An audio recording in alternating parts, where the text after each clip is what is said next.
रामायण की पूरी कहानी जारी है। भाग 22, जिसने भाग 1, 2, 3, 4, 5, 6, 7, 8, 9, 10, 11, 12, 13, 14, 15, 16, 17, 18, 19, 20 और 21 नहीं देखी तो देख लो, धन्यवाद।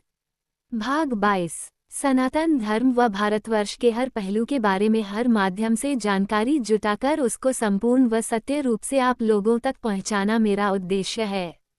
यदि किसी भी विषय में मुझसे किसी भी प्रकार की कोई त्रुटि हो तो कृपया इस लेख के नीचे टिप्पणी कर मुझे अवगत करें। और दोस्तों, बहुत विद्वानों का अपना अपना तर्क है और नीचे अपना तर्क बताया है। यदि आपको ठीक लगे तो सही, नहीं तो आप अपने तर्क से सोचें। हनुमान गरुड़ संवाद। गरुड़ का पराक्रम। राम और लक्ष्मण की नागपाश से मुक्ति। हनुमान गरुड़ संवाद। श्री राम लक्ष्मण के नागपाश में बंधने के बाद युद्ध समाप्त हो जाता है और लंका की सेना अपने नगर में वापस लौट जाते हैं।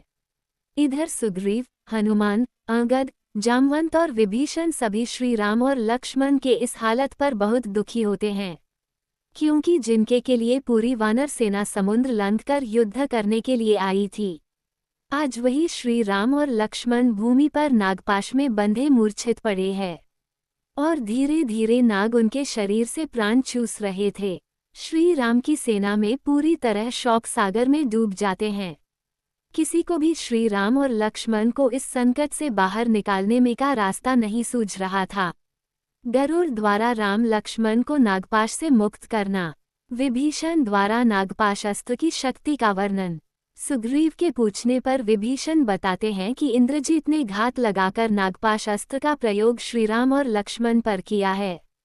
तब सुग्रीव विभीषण से नागपाश से मुक्त होने का कोई उपाय बताने के लिए कहते हैं कि दुनिया में ऐसा कौन सा अस्त्र है जिसका कोई उपाय नहीं है। लेकिन विभीषण जी कहते हैं कि एक बार यमपाश से कोई मुक्त हो सकता है, लेकिन नागपाश अस्त्र से प्राणी मृत्यु होने तक छूट नहीं सकता, क्योंकि नागपाश अस्त्र स्वयं ब्रह्मदेव द्वारा प्रकट किया गया था। दुष्टों का संहार करने के लिए भगवान शिव ने ब्रह्मदेव से नागपाश अस्त्र मांग लिया था और भगवान शिव की कड़ी तपस्या करके रावण पुत्र इंद्रजीत ने उनसे ये वरदान के रूप में प्राप्त किया। इंद्रजीत बहुत विकट परिस्थिति में ही इस अस्त्र का प्रयोग करता है। आज तक नागपाश से कोई भी बच नहीं पाया है। विभीषण जी मायूस होकर कहते हैं कि आज मेघनाथ बाजी जीत गया। माता सीता का विलाप। वहीं दूसरी ओर लंका में अशोक वाटिका में बैठी माता सीता श्री राम और लक्ष्मण के नागपाश में बंध जाने की सूचना पाकर शोकाकुल हो उठती है और विलाप करते हुए माता जगदम्बा से अपने पति और लक्ष्मण की रक्षा की प्रार्थना करती है। इधर रणभूमि में समय बीतता जा रहा था। पूरी वानर सेना श्री राम और लक्ष्मण के इस हालत से मायूस हो चुकी थी। ऐसे में सुग्रीव देखते हैं कि बजरंगबली हनुमान वहां पर नहीं है, जो कि हमेशा श्री राम के कार्य सिद्ध करते हैं। सुग्रीव पूछते हैं कि संकट मोचन महाबली हनुमान कहाँ है, जब उनके आराध्य श्री राम पर इतना घनघोर संकट छाया है।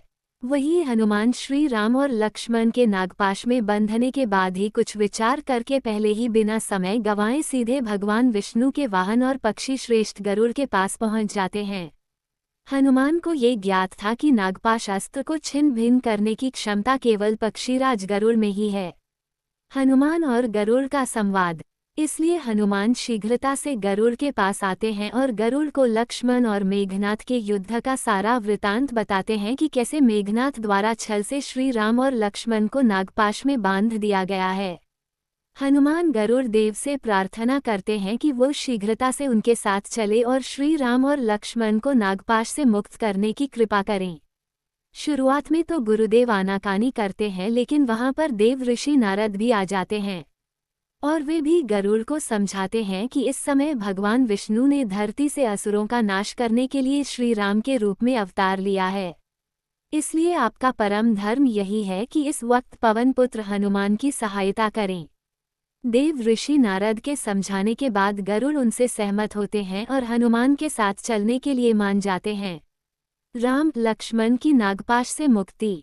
इधर समस्त वानर सेना हताश होकर किसी चमत्कार के होने की प्रतीक्षा कर रही थी। अचानक वे सभी देखते हैं कि पवन पुत्र हनुमान पक्षीराज गरुड़ को लेकर आकाश मार्ग से आ रहे हैं। पक्षीराज गरुड़ को देखकर सभी प्रसन्न हो जाते हैं। राम और लक्ष्मण के पास आते हैं। गरुड़ अपने पंजों और चोंच से श्री राम और लक्ष्मण के ऊपर लिपटे हुए सभी जहरीले नागों को मारकर हटा देते हैं और श्री राम और लक्ष्मण नागपाश से मुक्त कर देते हैं। नागपाश से मुक्त होते ही दोनों भाई चेतना में आ जाते हैं और उठ खड़े होते हैं। श्रीराम बड़े सहज भाव से पूछते हैं कि क्या हो गया था।